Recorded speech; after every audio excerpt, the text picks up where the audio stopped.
Hi friends, welcome back to my channel banking digits. My name is Saikat. आज मैं आप लोगों के साथ यूसीपी 600 आर्टिकल 16 पे डिस्कस करूंगा। Article 16 is about discrepant documents, waiver and notice.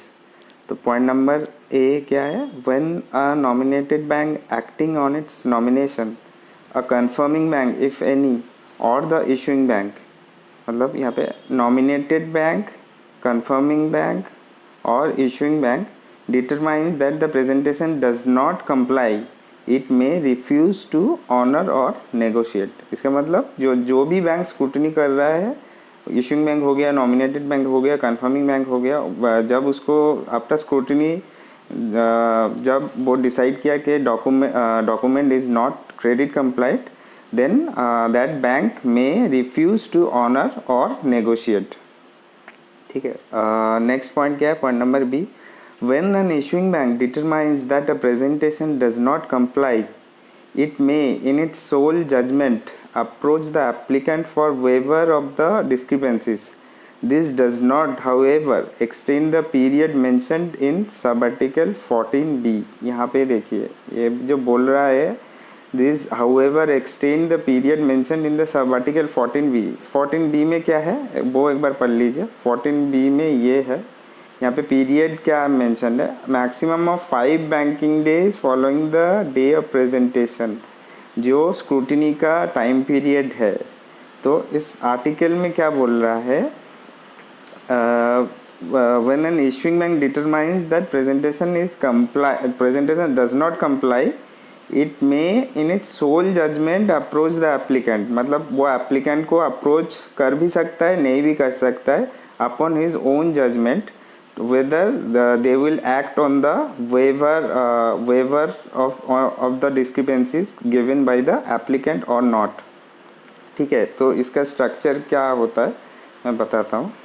Structure कैसे? ये देखिए, नॉमिनेटेड बैंक ने इशूइंग बैंक को डॉक्यूमेंट प्रेजेंट किया, इशूइंग बैंक ने डॉक्यूमेंट स्क्रूटिनी किया, देखा कुछ डिस्क्रिपेंसी है डॉक्यूमेंट में।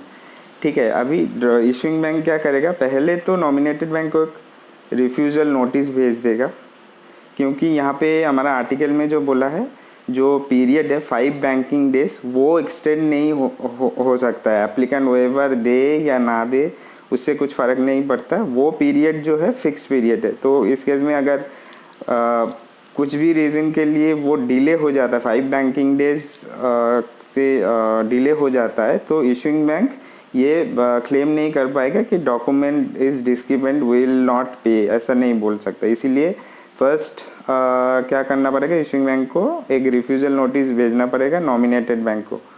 नॉमिनेटेड बैंक को रिफ्यूज़ल नोटिस जाएगा इशूइंग बैंक से। Then issuing bank will approach applicant for waiver, के एप्लीकेंट को बोलेगा कि ये डिस्क्रिपेंसी हम नोटिस किया है, whether applicant wants to accept those discrepancies और नॉट। ठीक है। अभी यहाँ पे और एक वर्ड जो मेंशन किया है, it may in its sole judgment. ये क्यों मेंशन किया है?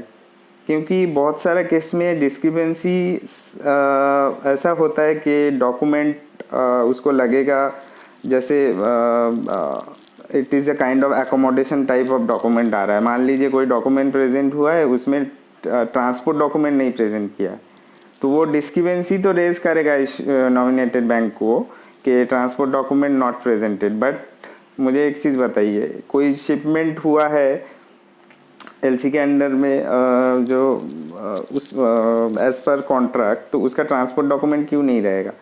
ऑब्वियसली ट्रांसपोर्ट डॉक्यूमेंट होना चाहिए। ट्रांसपोर्ट डॉक्यूमेंट नहीं रहेगा तो वहाँ पे रिस्क है इशूइंग बैंक को कि it may be an accommodation bill, but there मतलब वहाँ पे सिचुएशन, डिफरेंट टाइप का सिचुएशन हो सकता है। क्या एक्चुअली बहुत सारा रीज़न हो सकता है, जैसे बेनिफिशियरी जो है उसका ओन गुड से शिप किया है, या ऐसा बहुत सारा रीज़न हो सकता है। तो वो इशूइंग बैंक को जज करना पड़ेगा weather they want to take a call on that applicant on the discrepancy or not। accordingly they will approach applicant for waiver। okay, इसीलिए बोल रहा है may approach applicant for waiver। और स्ट्रेट वे अगर इशूइंग बैंक को लगा कि वो अप्रोच नहीं करेगा वेवर के लिए, स्ट्रेट वे डॉक्यूमेंट रिटर्न भी कर सकता है नॉमिनेटेड बैंक। बैंक को। नेक्स्ट पॉइंट क्या है, point number c, when a nominated bank acting on its nomination, a confirming bank if any or the issuing bank decides to refuse to honor or negotiate, it must give a single notice to that effect to the presenter। ये बहुत important है। Refuse जब scrutiny, जो भी bank scrutiny किया है, वो जब स्क्रूटिनी करने के बाद जब देखा डिस्क्रिपेंट, कोई भी डिस्क्रिपेंसी है डॉक्यूमेंट में, तो वो जब प्रेजेंटर को इन्फॉर्म करेगा, through a single notice inform करना पड़ेगा। मल्टीपल नोटिस में इन्फॉर्म करेगा तो वो नहीं चलेगा। जैसे मेरा चार्ट पे एक बार जाइए, मैं बताता हूँ। यहाँ पे मान लीजिए नॉमिनेटेड बैंक डॉक्यूमेंट स्क्रूटिनी किया, तो उसके लिए प्रेजेंटर कौन हो गया, बेनिफिशियरी। तो यहाँ पे जो रिफ्यूज़ल नोटिस ये देगा, एक ही सिंगल नोटिस देगा, मतलब 2-3 करके आज एक रिफ्यूज नोटिस दिया, फिर कल एक और एक डिस्क्रिपेंसी दिया, तो वो वैलिड नहीं होगा। ओनली जो फर्स्ट डिस्क्रिपेंसी जो मेंशन करेगा, जो फर्स्ट रिफ्यूज़ल नोटिस सेंड करेगा, only that will be counted. ठीक है, नेक्स्ट जो उसके बाद जो वेवर नोटिस या फिर कुछ भी कम्युनिकेशन भेजेगा वो इनवैलिड हो जाएगा। Same goes with issuing bank. Issuing bank ने, मान लीजिए एग्जांपल दे रहा हूँ, इशूइंग बैंक ने एक डिस्क्रिपेंसी नोटिस किया डॉक्यूमेंट में, वो नॉमिनेटेड बैंक को भेजा। ठीक है, प्रेजेंटर तो नॉमिनेटेड बैंक हो गया। नॉमिनेटेड बैंक ने फिर देखा कि वो डिस्क्रिपेंसी वैलिड नहीं है, फिर इशूइंग बैंक को वापस जाके इन्फॉर्म किया कि ये डिस्क्रिपेंसी एज पर यूसीपी this article is not valid.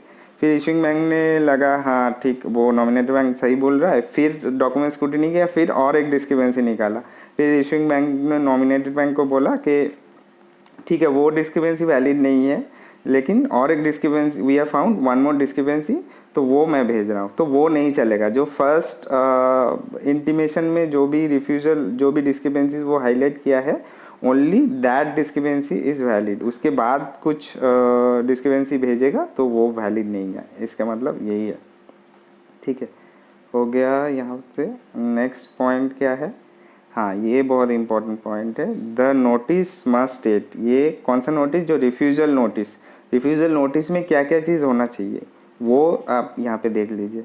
ठीक है, यहाँ पे 3 पॉइंट है, 1 2 3। यहाँ पे मेन जो इम्पोर्टेंट पॉइंट क्या है ये नोटिस कीजिए। यहाँ पे एंड है, यहाँ पे एंड है। ठीक है, और जो पॉइंट नंबर 3 का जो 4 पार्ट है ABCD, यहाँ पे और है। ठीक है, ये और है। ठीक है, तो मैं रीड आउट करता हूँ। फर्स्ट पॉइंट क्या है, the bank is refusing to honour और नेगोशिएट। ये रिफ्यूजल नोटिस में मेंशन करना पड़ेगा। सेकेंड पॉइंट क्या, each discrepancy in respect of which the bank refuses to honour और नेगोशिएट। मतलब जितना भी डिस्क्रिपेंसीज है एक ही नोटिस पे मेंशन करके, ये भी मेंशन होगा प्लस ये भी मेंशन होगा। ठीक है, जितना भी डिस्क्रिपेंसीज है वही रिफ्यूजल नोटिस पे मेंशन होगा। ठीक है, नेक्स्ट पॉइंट क्या है, एक second, next point, point number 3। Point number 3 का 4 पार्ट्स है ABCD। ठीक है, तो इसमें से कोई भी एक मेंशन कर सकता है और दिया है। फर्स्ट क्या है, that the bank is holding the documents pending further instruction from the presenter, और that the issuing bank is holding documents until it receives a waiver from the applicant and agrees to accept it, or receives further instruction from the presenter prior to agreeing to accept the waiver। ये मैं आपको ये वाला point एक bar chart पे जाके समझाता हूँ, एक सेकेंड। ये वाला जो पॉइंट है मैं एक बार आपको चार्ट पे ले जाके समझाऊंगा। पॉइंट नंबर C क्या है, that the bank is returning the document, और that the bank is acting in accordance with the instruction previously received from the presenter। मतलब पहले से कुछ प्रेजेंटर से रिसीव इंफॉर्मेशन मिला है कि डॉक्यूमेंट प्रेजेंट, मान लीजिए डॉक्यूमेंट जब प्रेजेंट कर रहा है प्रेजेंटर, तभी वहाँ पे कुछ एक लाइन मेंशन है कि आप एप्लीकेंट को अप्रोच कीजिए कोई भी डिस्क्रिपेंसी के लिए। कि मान लीजिए ये एग्जांपल दे रहा हूँ कि LR is not signed as per UCP। ठीक है, UCP आर्टिकल दिस, तो आप इस डिस्क्रिपेंसी के लिए एप्लीकेंट हैज़ ऑलरेडी एग्रीड, तो आप एप्लीकेंट को वेवर के लिए अप्रोच कीजिए। तो उस केस में तो जो इंस्ट्रक्शन दिया है provided issuing bank is satisfied they will approach applicant. तो ऐसे इसका मतलब यही है, जो भी इंटीमेशन पहले से अगर कुछ इंस्ट्रक्शन दिया हुआ है उसके अकॉर्डेंस वो एक्ट कर सकता है, ठीक है। बट ये भी मैंडेटरी नहीं है, ये इसका सोल जजमेंट पे है whether they will accept that और नॉट। मतलब issuing bank will act as per the instruction और नॉट, ठीक है। तो ये जो पॉइंट है, ये मैं पॉइंट आपको बताता हूँ। That the issuing bank is holding the document until it receives a waiver from the applicant and agrees to accept it और receives further instruction from the presenter prior to agreeing the accept the waiver. इसका मतलब क्या है, ये देखिए यहाँ पे तो इशूइंग बैंक ने डॉक्यूमेंट स्क्रूटिनी किया, फिर एक यहाँ पे नॉमिनेटेड बैंक को रिफ्यूजल नोटिस भेज दिया। देख डॉक्यूमेंट में देखा कुछ डिस्क्रिपेंसीज है, सेम टाइम एप्लीकेंट को वेवर के लिए भेज दिया कि ये डिस्क्रिपेंसी ऑब्जर्व किया है कि whether applicant want to accept those discrepancies और नॉट। अभी इस केस में दोनों से जो कोई भी जिससे पहले इंटीमेशन आएगा, जो भी इंटीमेशन आएगा accordingly that issuing bank will act. मान लीजिए पहले एप्लीकेंट ने एक्सेप्ट कर लिया वो डिस्क्रिपेंसीज, तो इशूइंग बैंक ने फिर नॉमिनेटेड बैंक को एक स्वीट भेज देगा कि applicant has accepted this discrepancies and I will pay on due date. या फिर अगर document is available by sight payment तो वो इमीडिएटली पे कर देगा नॉमिनेटेड बैंक को, इससे एप्लीकेंट से एक्सेप्टेंस मिलने के बाद। नेक्स्ट सिचुएशन क्या हो सकता है कि नॉमिनेट यहाँ पे तो रिफ्यूज़ल भेज दिया और यहाँ पे वेवर के लिए इंटीमेशन भेज दिया। नॉमिनेटेड बैंक से पहले इंटीमेशन मिल गया इशूइंग बैंक को कि आप डॉक्यूमेंट रिटर्न कर दीजिए मुझे, मैं दोबारा प्रेजेंट करूँगा वो जो भी डिस्क्रिपेंसी है रेक्टिफाई करके। तो उस केस में क्या है, तो इशूइंग बैंक पहले जो इससे उसके बाद वो एप्लीकेंट को दोबारा नहीं जाएगा कि अब मेरे पास नॉमिनेटेड बैंक से ये इंटीमेशन आया है, मैं क्या करूँ। यहाँ से अगर पहले इंटीमेशन आया है तो वो issuing bank will act as per that intimation whichever receives first, ठीक है। इसका मतलब यही है। नेक्स्ट पॉइंट क्या है, the notice required in sub article 16C must be given by telecommunication.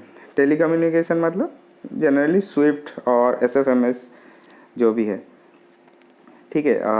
और if that is not possible by other expeditious means not later than the close to the 5th banking day following the date of presentation.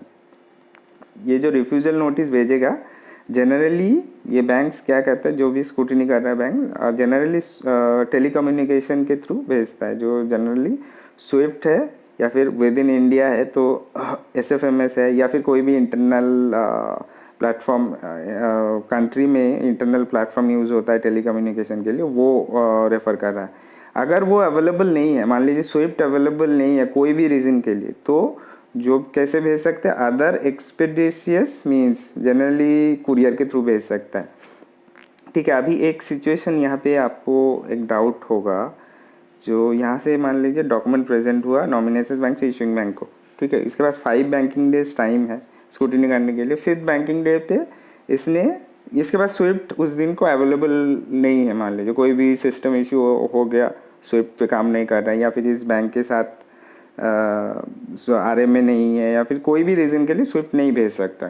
तो issuing bank ने decide किया कि वो courier करेगा, letter hard copy courier करेगा। वो 5th banking day पे courier किया और नॉमिनेटेड बैंक को पास पहुंचा 7th after 7th banking day, ठीक है। तो नॉमिनेटेड बैंक बोलेगा नहीं मेरे पास तो 5 बैंकिंग डे के अंदर नहीं आया, ठीक है। बट वो नहीं होगा, वो 5th बैंकिंग डे के अंदर अगर ये वो भेज दिया है, डिस्पैच कर दिया है ओरिजिनल हार्ड कॉपी, तो दैट इज़ एक्सेप्टेबल, ठीक है। तो इसको कैसे पता चलेगा, नॉमिनेटेड बैंक का POD नंबर होगा या फिर कुरियर डिटेल्स होगा, वहाँ से ट्रैक करेगा तो पता चल जाएगा कि इशूइंग बैंक कब डिस्पैच किया।